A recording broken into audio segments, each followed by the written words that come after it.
Hey everyone, it's Vee Mus'e, and today for WizKids Designer Seat, I have the renowned Damon Stone with us, and we're going to be talking about a really cool game that's coming out very soon, and it is DC Forever. Now, first of all, Damon, this is a really cool game. I had a chance to look through this, and wow, you have a lot going on here, so I'm so excited to have a chance to sit down and chat about this game today. Really quick work beforehand. Don't forget, this is a product that is coming soon. So if you want to find out more, you can visit your local game store. If you don't know where your local game store is, go to wizkids.io/local store, and you can plug in all your information to let you know where you can find a store near you. You can actually pick out the mileage even if you need to.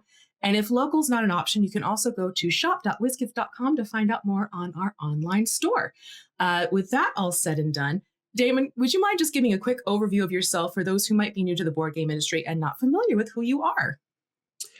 I'm Damon Stone. I've been a game designer since mid 2010. I've spent most of my time in the what I like to refer to as the hobby entertainment end. So Mhm. things like DC Forever. And I really love making incredibly nerdy and geeky properties. That's one of my absolute favorite things.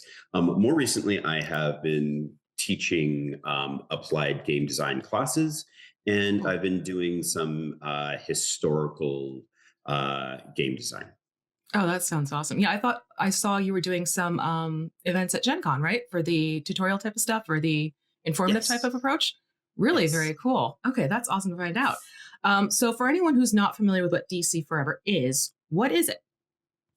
Uh, DC Forever is an asymmetrical deck building game set within the DC Comics universe. Fantastic. Very straightforward, It does, simple yeah. explanation. That's like the perfect soundbite right there. Fantastic. The thing that I was noticing going through this game and like looking through all the components and the assets included with it, you can tell this is almost like a love letter to DC and what you've incorporated and what you've combined together. So my question for you is, what was your first experience with DC as a fan? And then what about professionally? Wow. We're getting I deep. have been a fan of comic books in general since I was very young. Mhm. I had an older cousin who, when they were done reading, science fiction, fantasy books, and comic books, they would just put them in a box. And when I would come over for the summer, that box was mine. I could take it home and go through it. So I definitely read a lot of sci-fi and fantasy that was Oh, not cool. really appropriate for someone who was like 5 or 6. Oh. I mean, like I was 5 or 6, so there wasn't like Uh-huh. it wasn't super, not like Right. inappropriate. Just the like, More oh, okay, mature. this is yeah, yeah, yeah. Yeah. Because I mean, it's still during the days of the comic code and stuff like that, so Yeah. there was nothing too racy. Just Right. I was struggling to read through at 5 or 6. Um, so I think my very first interaction with DC Comics, like intellectual property, was a Captain Marvel Oh, Shazam, um, okay. large format, one of their like giant books. It was Yeah. probably 30-ish% larger than what we think of as a standard size comic book Mhm. today. And it was the first comic that I can recall ever having read.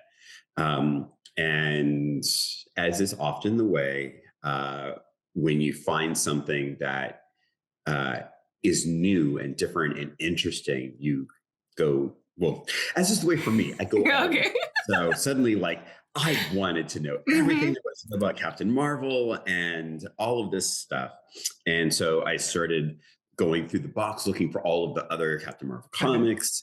There was a Marvel Family television show that was out in the 70s, to date myself. The Gray I did not mean, I'm trying to recall what you're show. talking about because that's about, I mean, a little bit after the 80s. So, ooh, I'm gonna have to look Yeah. that one up. So it's Billy Batson traveling in an RV with his uncle, and it's like there's this whole thing. But like I just became a huge fan, and Uh-huh. that led into becoming a big fan of the Batman comic books at the time, as well as the television series um, with Adam Yeah, West. that I And literally spent hours watching that show as a kid. I have So, seen oh literally my God. every episode like a Yes. dozen times, Mhm. which also probably explains why, like, my first like television crush was Eartha Kitt. Fair. So, Yeah, there's totally that. fair. I mean, that's if you're gonna have a crush, that's a solid crush to have. Yeah, I think so. I think so. Um, so that was really sort of my first exposure. And like, I have done all of the major comic book companies and a lot of their smaller imprints and a couple of Mhm. indies. Um, over the years, found some of my favorites and sort of followed them along. Fantastic. So then what draws you specifically to DC Comics then? That's a really great question. I think that the thing about comic books, specifically like the superhero variety, is you know they are they're like a very interesting way of taking the like the classical hero's journey and telling Mhm. that story. How a regular person um, suddenly gains this power. Sometimes not so regular, as is the case of someone who's Right. born from another planet or Yeah. someone who's born amongst the mega rich. But Uh-huh. the Uh-huh. idea that a person Right. um, could be um, not just good, but truly heroic is a Mhm. really interesting concept from like a mythological, like archetype Yeah. standpoint. But if I'm going to be completely honest, the thing that I think really kept me specifically following DC is their rogues gallery, the villains. Mhm. Um, I love my heroes. Of course. I don't stand for villains, but DC does this one thing I think better than anyone else with their villains is they truly set up a meaningful like nemesis relationship Mhm. to their hero. So Yeah. for me, like the two most classic examples would be Superman. I mean, we have someone who's veritably a god, Yeah. nigh invulnerable, Right. and his arch nemesis is not someone of equal strength, endurance, no X-ray vision, no heat vision, no cold breath, none of these things. Mhm. It's a guy, Yeah. big brain, and that's his thing. Like he Yeah. outthinks people, and that to me is like fascinating, particularly when you get into like Luther's like motivations. His motivation isn't specifically that oh, I'm evil because I want to take over the world and subjugate it. Like there are plenty of those villains, and the subtleties of why this and why that is Mm. also interesting. But Luther's thing is he became a villain. Well, depending on depending Depending on on who's asking. which depending on which iteration of Yeah. Superman, and is this pre-crisis, post-crisis? Is this black metal? Like Mhm. which timeline is Yeah. this? But my favored timeline, There you like go. the reason why he becomes a villain, is because he doesn't believe Superman can be good um, forever by nature. Mhm. I mean, he is a physically superior being by any standard of metric, any metric you want to use. Right. Uh, if humans start to rely on him as the enforcer of what is good, just, right, all Mhm. of those things, then we end up capitulating our own ability to do good ourselves. Humans stop having that ability to become heroes, to be Mhm. heroic, to save ourselves.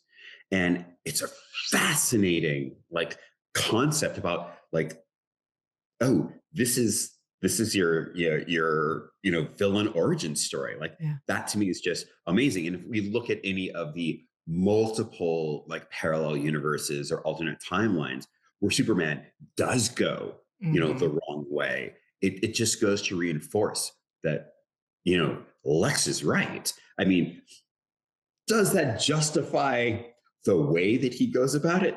I don't think so at all. Like, Yeah. I'm not a psychopath. I've been tested. Uh, Right. but it does show that the reasoning behind him, Hmm. why he does what he does is sound. Yeah. And for many of their villains, it is like that. Like, oh, this is somebody whose motivation is understandable, it's relatable, Yeah. and DC goes out of its way to show, yeah, under other circumstances, this person might not be a villain. This person could be a hero. Yeah. So that is why I love DC. Their heroes are just so well done. Oh, and I'm sorry, the other opposite, the other arch nemesis, of course, is the Joker. So you have Batman as being like this very, hard code of like, here's my personal code. I will not violate this code. I am doing these things to, save my city. And the Joker is just, you know, chaos, just Yeah. an agent of chaos, just like good, bad, indifferent. I don't know. I just want to burn the system down. I don't Yep. even care what places. I'm not looking for world domination. I just don't want anyone to be in control or in charge of anything. And this Yeah. whole thing about like just one bad day, anybody could be me is Yeah. again like a fascinating like concept. So there you go. It's the rogues gallery. It's the villains. That's why I love DC. I love the heroes, but Hmm. because of how they relate to Yeah. the villains. Yeah. Fully agree with you. I mean, honestly, the DC villains are this complexity of nuances. It's not just, not a lazy villain, not the mwahaha bad guy who's going to tie you up to the road tracks or what have you. Exactly. Twirling the mustache. Mustache twirling, Yeah. yes.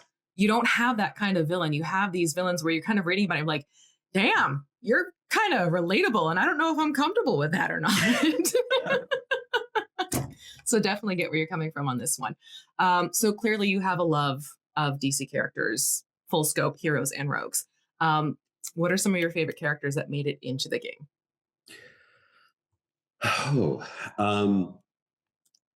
so one of my favorites is right up front is Joe Mullen, Sojourner Mullen, the Green Lantern.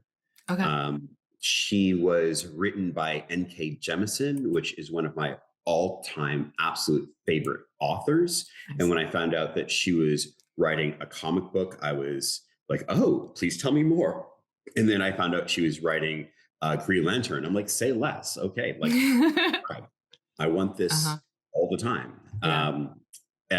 And then I was reading about the character and the character development and that process before the Far Sector series came out. Hmm. And the artist was looking to Janelle Monáe as the idea of her look. And that was just, I mean, I'm a massive fan of Janelle Monáe. I live in Atlanta, and I'm constantly thinking like, just any day now, I'm just going to turn a corner or walk into this music Right. venue, and she's just going to be there, and I'll play it cool. I'll play it cool. Totally. My wife will just flip out, but I'll play it cool. So like, it was just like this confluence of things, and then I read this series, and like it's like an old school murder mystery, like Mhm. sort of like a new take on sort of like noir, Yeah. but done in like a fantasy Hmm. sci-fi setting, like far sector, way out in the middle of nowhere. There's been no Green Lantern contact for like this sector of the universe for or the galaxy for like a century or longer, and she's like the first one who's responsible for this. And like the story is just amazing, and the characterization is amazing. The plotting is amazing. Like Hmm. as I mentioned, N.K. Jemisin is one of my Yeah. favorite authors. So that was one of my absolute favorite characters who I put into the game. Like there are so many amazing Green Lanterns, Yeah. and there's Guy Gardner. And so when I had the choice between any of these amazing ones, um, Guy Gardner was not going to be one. Guy Gardner is actually a really fun character. He's one of those that I love to hate. Mhm. He's just brash and Yeah. arrogant, Yeah. and Little that cocky. always is. Oh, so cocky, Yeah. but it always makes him such an excellent foil. Um, and if I have my way, there will be more Green Lanterns, and he will make an appearance. And Ooh. I yeah. So thoughts. But so being able to choose between some of the new ones and some of the Mhm. classic ones, I decided to go with Joe, just because I thought that Far Sector was so well written. And I just thought it'd be a neat way to put my own little, Yeah. introduction to people. Hopefully they'll see that and they're like, who's this Green Lantern? Yeah. And they'll go and read that series. I mean, honestly, when I was going through the cards, I sat up and I was like, ooh, when I saw her card come up. I'm like, okay, this is cool. Like that was a really neat little Easter egg for me when I was kind of going through the various decks. Um, Nice. so you're dealing with a good number of characters on both sides. It looks like it's 9 and 9, yeah, Yes. for heroes and Yes. for rogues. So Yes. how did you decide on that final roster between rogues and heroes for this particular collection? Because there's a lot of really cool and evocative characters in DC land. Like I I don't know. envy you this at all. So how did you hone in on those? Well, my what I learned from one of my previous games is that if specifically for card games, if I only do the amount of cards that is required for the game, it puts me in a hard position to be able to uh, craft an overall experience that I Gotcha. really want. Hmm. So, card games are notorious for the difficulty of balancing. It's because Uh-huh. testing card games is so incredibly difficult. So, if you're doing like um, a customizable deck game, so something where you are like taking your collection of cards and building your deck at home, and then you sit down at a table with someone else who's done that same thing and you play, like those games have 300, 400, 1,000 cards, Hmm. and each card alters the rule in some fashion of the overall game Right. structure. Right. So trying every possible mix of cards and ensuring that there's no interactions that are undesirable or broken or have a side effect that's entirely unexpected and therefore untested is Mhm. really hard. Yeah. So the more cards that I can put in at the beginning, the easier it is for me to go like, okay, I'm having problems getting this one balanced.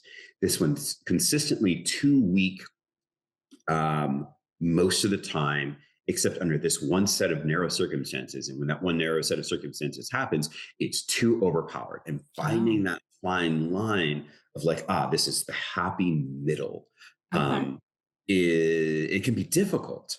And so if I have an extra, in this particular case, 5 characters, if one character is having a couple of cards that are just not quite hitting right, too weak, too powerful, or Hmm. just don't really feel like that character, Mm.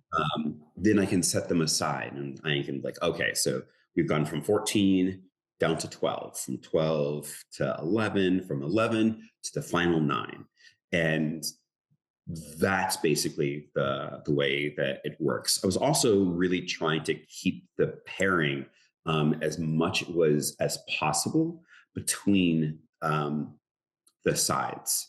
So you have your Superman, you have your Batman, you have Hmm. your Aquaman, you have your Wonder Woman, and matching those are their primary villains. Yeah. Your Green Lantern has Sinestro, although Sinestro is not really the specific nemesis to To Joe's Joe, Green yeah.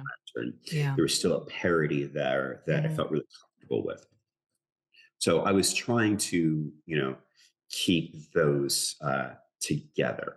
And then when I had to come down to that final like cut, it was like, then it was out of what is left, who do I think are the most popular characters, or uh, a particular kind of like niche in the Hmm. fandom? Like, oh, like uh, Zatanna is a Yes, character who that's I exactly what I was included, thinking of when you said that. Yeah. and Zatanna is Yeah. not a super popular. Like, she's not a Wonder Woman, Right. Superman, Batman level of popularity, but the people who are fans of Yeah. Zatanna are huge fans of Zatanna, and she's had a lot of very important interactions over the course of like the Justice League. Hmm. And so that was one of the things I considered. Is this character part of, uh, have a history with the Justice League? And if the answer is yes, then that was like an extra boost in their Okay. favor versus a one-off character, not a one-off, but a character who doesn't necessarily have a stronger tie to the larger group of heroes or the larger group of Yeah. rogues. So, this is not a box. It's very specifically the Justice League versus the Unjustice League or the Hmm. Legion of Doom or the anything like that. But it does sort of try and keep some like classic hero connections together and some classic Hmm. rogues together. Yeah. Just because you know I'm in love with theme.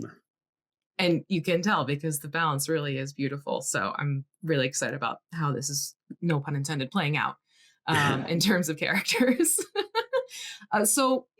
With your game experience, what do you feel has most prepared you for creating DC Forever? uh, I would say that. Well, I've been lucky to have like three specific mentors as a designer.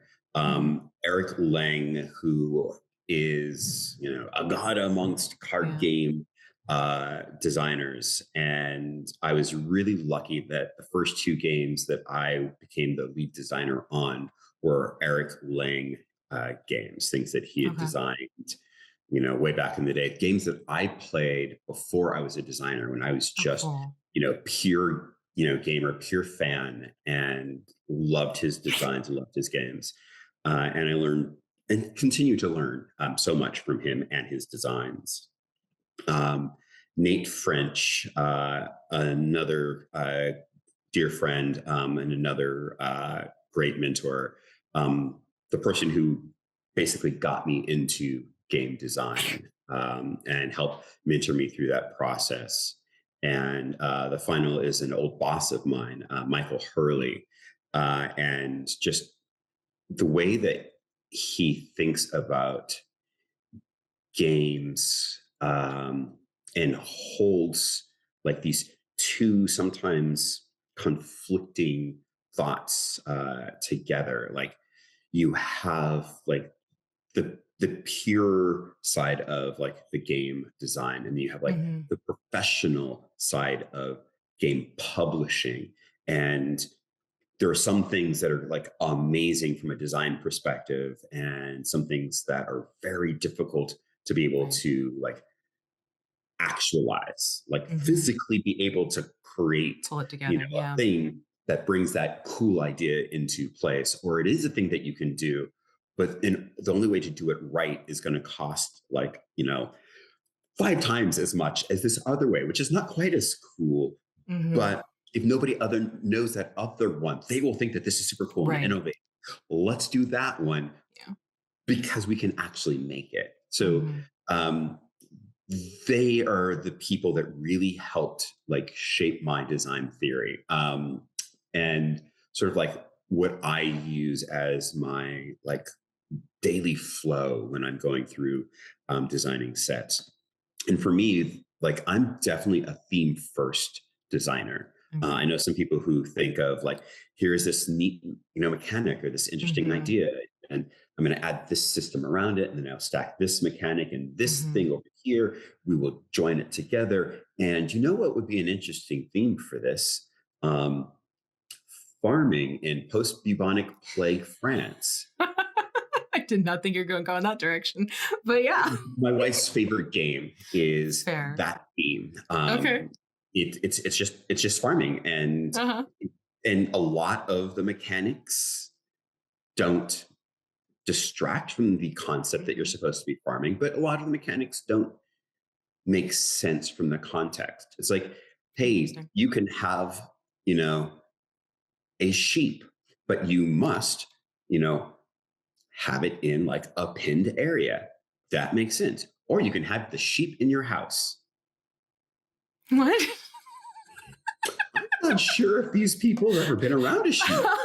But also, the rule isn't one sheep, the rule is one animal. So that includes a cow in your one room house. So, like, from a mechanical standpoint and Yeah. balance and everything, it makes sense. But the moment you start thinking about it thematically, it makes no sense at all. Yeah. And I believe that the best games, the theme and the mechanics are mutually supportive. Hmm. And so that was a thing that I really wanted to make sure was um, could be done with DC Forever. Is that Yeah. if you are a fan of DC Comics, but you've never really played these kinds of games before, like your biggest experience with games was, I don't know, euchre or Uno, or Monopoly, Hmm. but you know the comics well, you're like, Superman. I'm gonna pick Yeah. Superman. It's like, I'm looking at these cards. Well, super strength is clearly an important thing, and like heat vision, like that's important. And ooh, look, it's the Fortress of Solitude. Like the important cards for Superman are the same important abilities or things in his lore.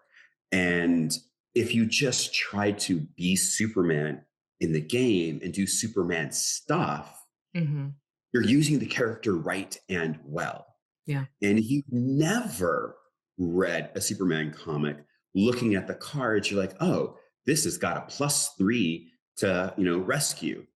This one lets me either look at the top of a deck, for X-ray vision, or I can look Hmm. at the opponent's hand. Hmm. And it like that tells you what X-ray vision is. If you happen to not know what Yeah. X-ray vision is supposed to stand for, it's like, oh, I can like see through things. I can, and like it. The idea is that you don't have to be a super gamer in order to play the game correctly. You don't have to be a super fan of the comics to be able to get the themes and the powers and the interactions between those powers and between some of the characters and between like again the hero and their rogue. Hmm. So like trying to get those things together from me is like really theme first. What mechanics will make this make sense? Yeah, honestly, like you could tell there was a strong sense of theme throughout the entire thing. I mean, just going through the various cards. I mean, I want to ask you right now, with a variety of locations, like how did you decide on those specific locations? Because obviously there's so many places you could have taken these characters to, but you landed on some pretty solid ones that made the game flow and make sense in terms of the various encounters that were possible. Well, thank you.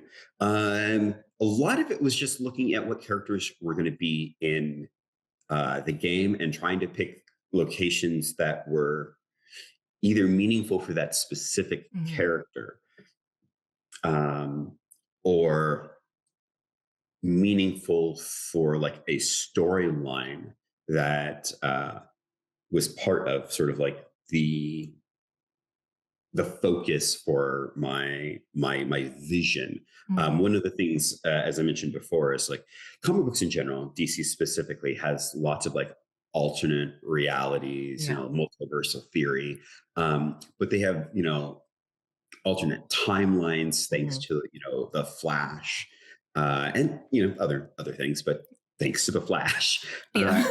and so figuring out what era of DC Comics that I wanted to sort of like center Hmm. um, these characters in really helped focus things.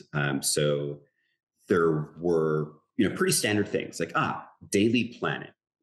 Everybody, Yeah. everybody knows Daily Planet, Right. Clark Kent, Superman. Yeah. That makes sense. But less people, know off at the top of their head what 344 Clark Street is. So that's Hmm. a deep cut Yeah. for, the people who love comic books. In this particular case, who love Superman. 344 Clark Street is the apartment, the condo that Clark Kent lives in. Yeah. So, some people are going to get that, and some Yeah. people have no idea. And it still works without them having to know. But, my idea is always that somebody might go, and this is the part where like my background in historical game design, comes to the forefront. It's like, I want someone to look up, Hmm. this Yes. name and find out what this thing is and start to go like, oh, now I see why this Yes. thing, you know, allows for, heroes to gain an extra +1 rescue, or now I understand why everybody gets, a -1 damage when Hmm. they're attacking at this particular location. Like, not every location has an ability, but the ones that do, they have it for a specific Yeah. reason. Yeah, definitely. So I'm going to throw the unaligned characters your way because going through that list was intriguing. How did you decide who fell into that unaligned category? uh, Because boy, the arguments people could have about these, and it's fantastic.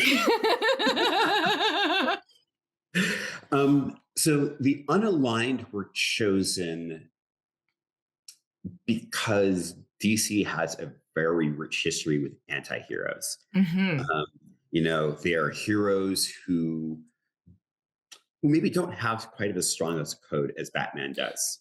Little loosey Um, goosey. yeah, Yeah. or they're rogues, they're villains who occasionally do the right thing. Yeah. So you have like Harley Quinn.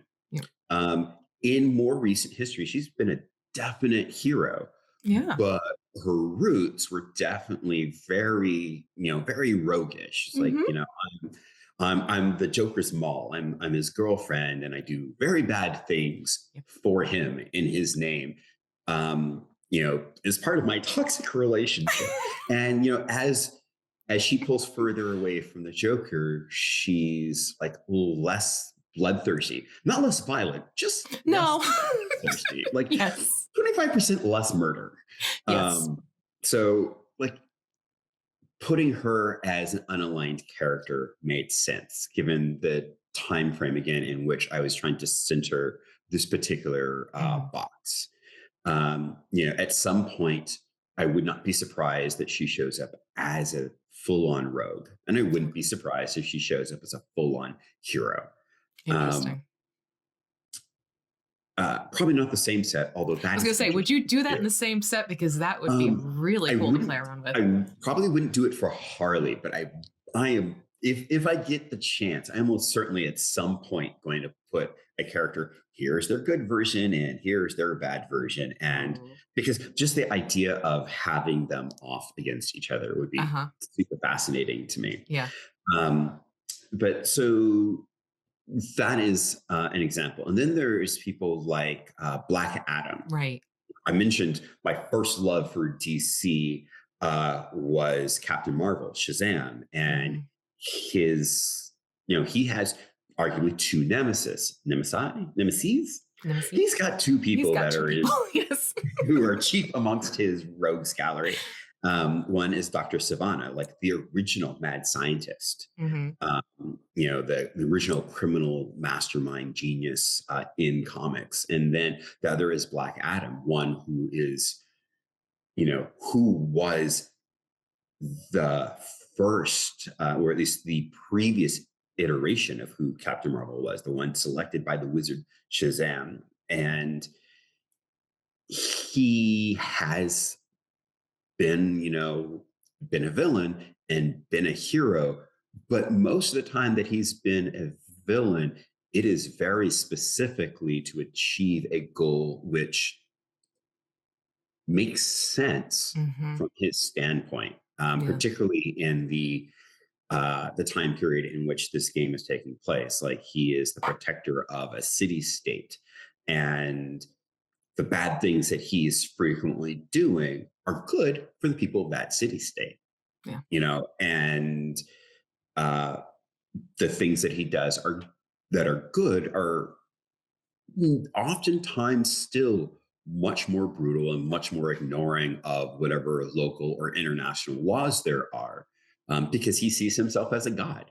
Yeah. And therefore, the only laws and rules that matter are his, those Hmm. things that he's placed upon himself. So he is like the perfect example of an unaligned character, neither actually hero or villain. And that's really sort of the difference in my mind between unaligned and Hmm. anti-hero. Like an anti-hero is someone who's like, I'm heroic, but like I play real fast and loose with the rules, but I am really trying to do good. Right. And unaligned is like I have my own agenda, and good or bad is irrelevant to me. I'm only about trying to fulfill this personal agenda, which, if you are on the side that my agenda is about, these things are going to be helpful to you, even though you might not necessarily approve of them. So Hmm. that is how I went the process between Cool. finding unaligned. And then, you have things that are originally kind of a B-lister in Okay. Peacemaker, but Uh-huh. which, as characterized by John Cena in the Suicide Squad movie, and then in the uh, TV series, like Peacemaker is having his moment in the sun, and I'm like, Yeah. this will be fun. It's a great character. John Cena is a very fun actor. Hmm. I would love to, put this character in who, within the comics prior to the series, was again mostly B-lister, but like even DC Comics themselves is like putting him more and more Hmm. out into the spotlight. So it was a great opportunity to have a little fun with somebody that is still being defined. Yeah. Kind of a TBD status. Yeah, yeah. Yeah, definitely. All right, very cool. So what were some of your favorite aspects with creating DC Forever and its design? Well, I think the the design process was really interesting. When WizKids approached me, they were really like, "We would like you to do a deck builder. We would like it to be about DC Forever or about About DC. DC Yeah. Comics." Yeah. And I'm like, Yeah. "This is great and amazing. I am 100% behind this. What kind of game do you want?" It's like, we told you everything. That was it. Go. Uh-huh. We trust you. We love the things that you've done in the past. You know, go make a great game. And that kind of freedom was just, was amazing, because it's not the kind of thing that many designers Mhm. get from. We are going to publish this thing that you create for us, and we're putting the minimal restrictions on it. This kind of game and this IP, everything else is fair game. And uh, a previous game that I had worked on, which is no longer being published, is Android Netrunner. And it Oh, was a game that I originally designed by Richard Garfield, um, Netrunner. And it was one of my three like foundational games as a hobby entertainment game player. And it has bluffing and hidden information and cards going to the table face down, and mhm. like there's just these interactions, and it's entirely asymmetric, and I loved that. And I'm like, Okay.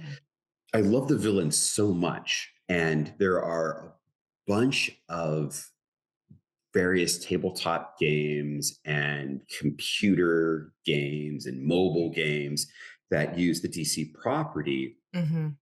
but there's not a lot that allows you to actually play on both sides of the fence. And so I was really intrigued with the idea of creating an asymmetric game. And deck building has been a genre of game that I've found super interesting, having played a bunch of the constructed deck building or constructed deck games. Um, the idea of like, oh, I can just buy this one thing and I never need anything else. And um, I don't need to spend a bunch of hours poring over the cards and trying to find the perfect optimized deck. Hmm. But instead, I'm going to build the deck as I play the game. And there's going to be some amount of strategizing is like what way I want to try and win, what kind of cards I want to bring into my deck. When do I bring more cards in? When do I stop bringing cards in? Right. When do I Right. start back up? Yep. Because I realize like I need more Need more. stuff. Yeah. How do I get rid of cards that are less efficient now Hmm. or equally efficient, but no longer able to move me closer to my win condition because of things that my opponents have done? Hmm. Like it's just a completely different calculus that has to be made. And it's all made in the game as opposed to um, before the game begins. And uh, so I've been a fan of the genre. And what I really liked was how it came about. Like this, we are, I'm a professional game, I'm a professional card game player. Hmm. And I build these decks and I, draw test hands and I play them out against an imaginary opponent to try and figure out what the probabilities are of me being able to do this. And okay, if I Hmm. change this, add this one extra card in, if I add these two instances of this, but pull one of these things out in its place, like the, the mathy way of that is your hypogeometric distribution. And it's just like, what are the likelihood of drawing a card out of 5 draws if there's 4 instances in the deck of 55 cards, Hmm. and trying to figure that out mathematically. Like, there's a formula for that, Right. but you can't just translate that formula into victory, because getting a card frequently enough or infrequently enough is not the same thing as that card actively being useful Right. in that moment. And so figuring out a way to judge how well a deck is going to play when you don't have an opponent, you're just doing it yourself, is pretty much what led to the creation of like deck building as a genre of game. And it was Donald X trying to do Magic the Gathering testing. And then Hmm. he created Dominion by that way. And when I think about like trying to do a genre, I frequently think about like what are all the things that this genre is known for, Hmm. and what are the things that um, are these variations, these innovations that have happened in this Gotcha. thing. And I sort of like get a feel for how those things might match up to the theme that I've got in my mind. And one of the things that struck me as really interesting is the way in which deck building was done. Hmm. Um, Magic has a completely novel, very innovative thing when they went into a tournament format, which is Hmm. sideboarding, where you could take a certain amount of cards that were not in your deck and you can put them beside your deck. And after your first game, you can take some amount of those cards and swap them one for one with cards that are in your deck. And the thought process happened to me is, what if deck building were all about sideboarding? Because you have these Hmm. markets that you're pulling your cards from, and that led to the idea of like every character is going to be its own market. You have Yeah. a set of cards, and so at the beginning of the game when you're selecting who's going to be on your team, you're selecting the markets that you're going to have access to for the entirety of the game. There was Yeah. no other choices. So there is a little bit of that, like, oh, before the game begins, the strategic thinking Hmm. happens, and that touches on that like um, customizable card game. But all the actual play and the building of the deck has to happen in the game, and that's that Hmm. deck building side. So it really just sort of like fit together in a really interesting way. And then it was the next thing was like one of the things that I've always been frustrated by, and I understand it why as a designer, but frustrated as a player for me was your starting deck for almost every deck building game is terribly bad. It's like, Uh-huh. here's little money and slightly larger money, Hmm. or here is little money and a little attack.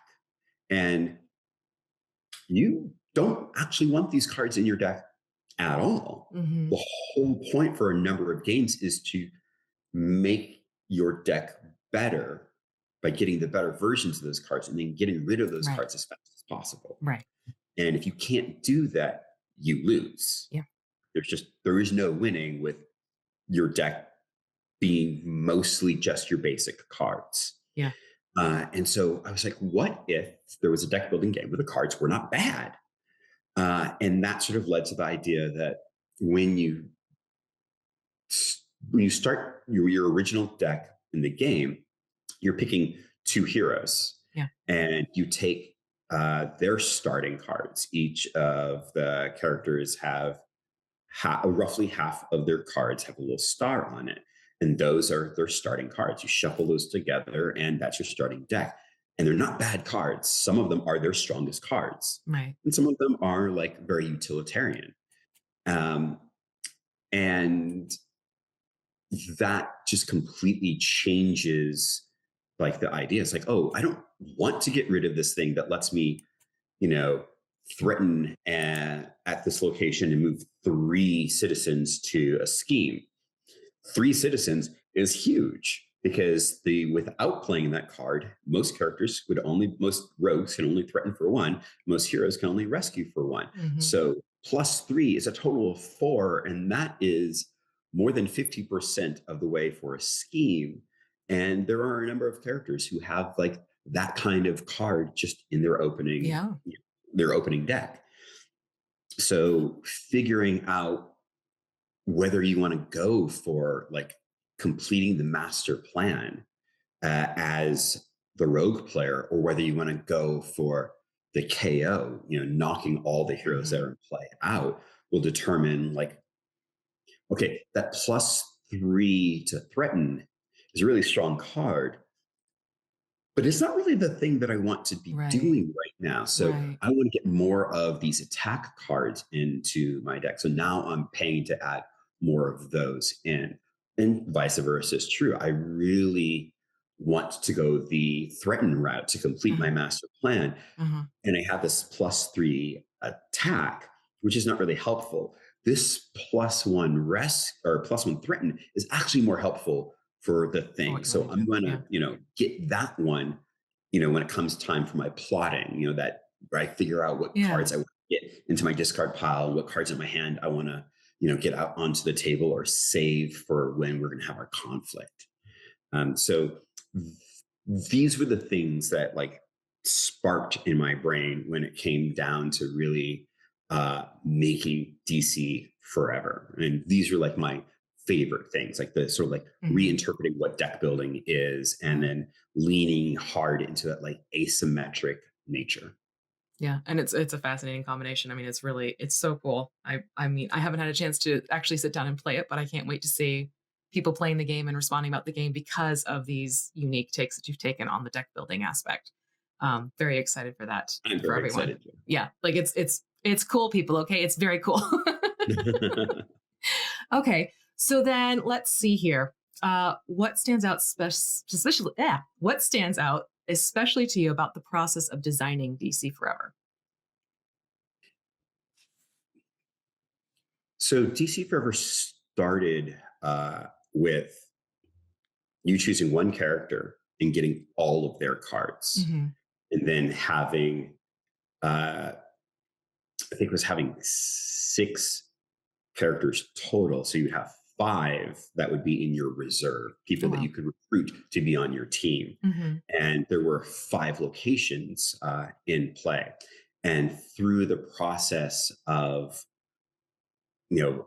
designing the game and having it play tested at all these various design stages, um, it became uh, clear that everybody's first choice was to get a second character as quickly as possible, Oh, because the more interesting. characters, the more actions that Uh-huh. you have, the more things you can do in the conflict stage.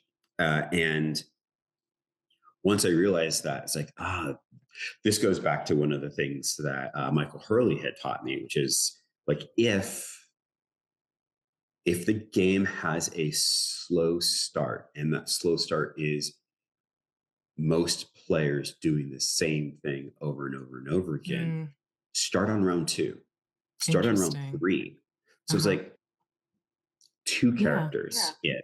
Each of them gets half of their cards. And Alex Davey, who was doing like the lead playtesting, lead development Mhm. on the WizKids side, had suggested, instead of having the players choose 50% of the cards, have specific cards um, chosen, because it was creating a lot of analysis paralysis for newer Gotcha. players. They just really weren't sure what they should be doing. And so they were taking extra time to figure out how they were going to how they were going to go about that selection of cards before the game had even begun. And I'm like, Mhm. yeah, that's not great. Like, we want those decisions to be made in the game. And so creating like the starter cards was a really like fun thing. And then Eric at WizKids had decided that it it was hard as a player to be able to, as specifically as like a rogue, to sort of like force the heroes to be where you wanted them to Mhm. be. There were so many spots, so many things that they could do. And he had come up with the idea to reduce the amount of locations. And at first I was like, I don't know, like reducing the level of locations, it simplifies some of the strategies a bit. And I wasn't sold on it. And then I played it with only 3 locations. And I'm like, Mhm. this is fantastic. This is perfect. It's like a knife fight in a phone booth. Like, there's no space. There's no Right. space. Right. Everybody has to like conflict. You have to go out of your way to avoid interacting with each other. And even then, it's really, really hard, because the way that the unaligned characters work, if they're at a location and the rogue player places a scheme at their location, heroes have to only go there. They can only rescue at a Mhm. place that has an unaligned or a location that has a scheme. Mhm. And there's only that single, location. But if you know you put the scheme somewhere else, you can force them to make a decision. Like, do I come here and attempt to like get more citizens off of that location by rescuing them, and therefore creating a turnover of that location, because that location might have an effect that's beneficial for the rogues, and I want that to go away as quickly as possible. Or do I go to the safe place where I might be able to do stuff and not get too worried about being attacked, or you know somebody's chop card getting activated? Yeah. Uh, so it simplified it, but in a way that really sort of like heightened the actual experience. Mhm. So It narrowed the decisions, but it made all the decisions more important.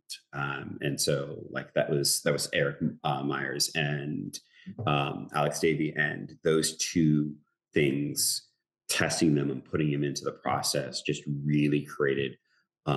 It created the story, the narrative feel of the game that I wanted it to have. That you were plotting and planning against each other, and then you had actual conflict in the conflict uh, phase.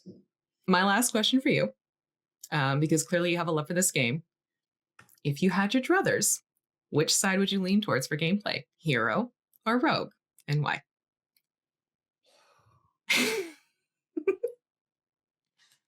I think I would lean personally a little bit more towards the rogue side, just because I like the scheme mechanic, the idea of putting a card down, face down at a location, and I know what it is, and you don't know what it is, and that to me is always fun.